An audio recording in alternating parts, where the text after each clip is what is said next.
Halo, selamat pagi semuanya.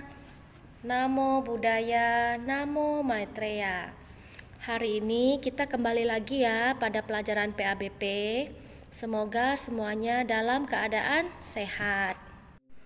Nah, coba dibuka buku besarnya halaman 1, pelajaran 1 tentang kelahiran Pangeran Siddhartha.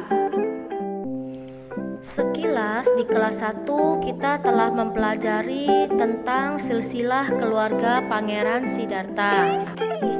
Baiklah, kita langsung masuk saja pada cerita yang pertama, mimpi Ratu Mahamaya.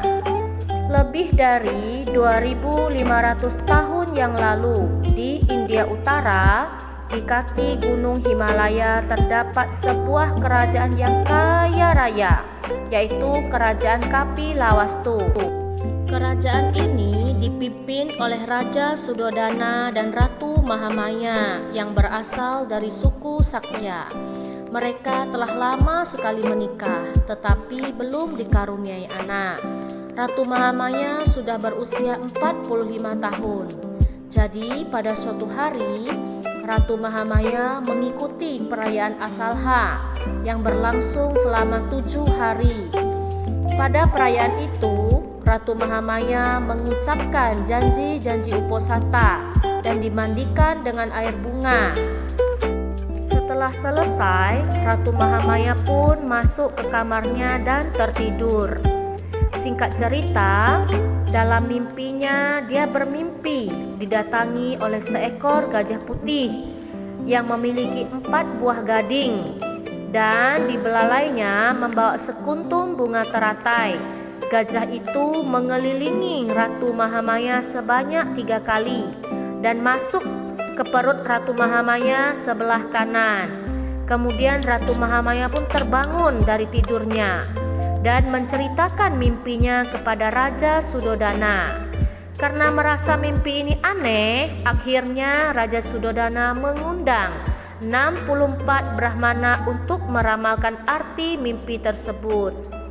Penasehat raja mengatakan bahwa mimpi itu adalah pertanda baik, bahwa ratu akan segera hamil dan akan mengandung seorang bayi laki-laki yang kelak akan menjadi seorang Cakawati, yang berarti raja dari semua raja atau calon Buddha.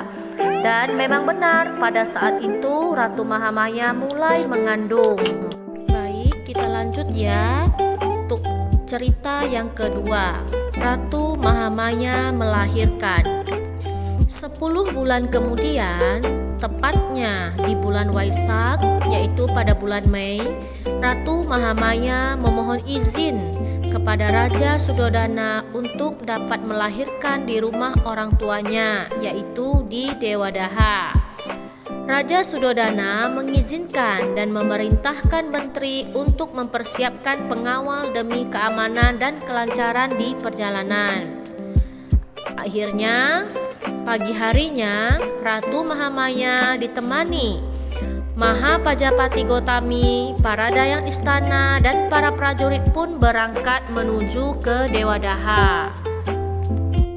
Di tengah perjalanan, sampailah mereka di sebuah taman yang namanya Taman Lumbini.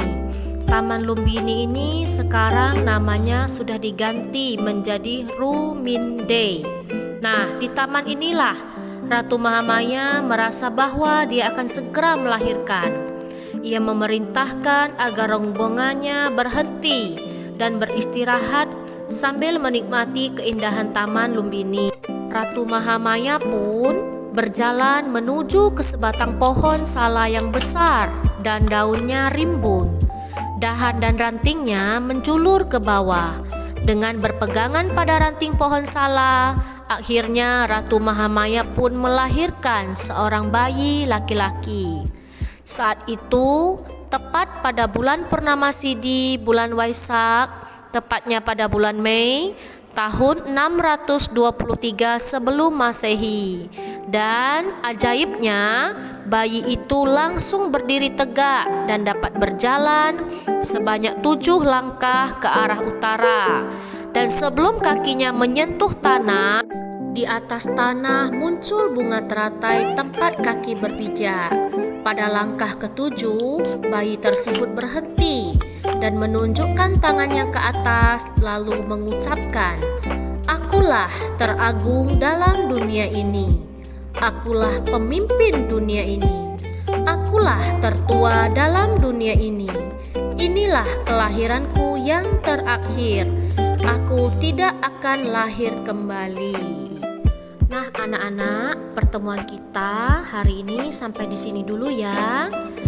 Dua cerita ini, yang pertama tentang mimpi Ratu Mahamaya, yang kedua tentang Ratu Mahamaya melahirkan. Dari dua cerita ini, Lause harap kalian dapat menikmati dan memahami isi cerita ini. Sampai jumpa lagi ya. Namo Buddhaya.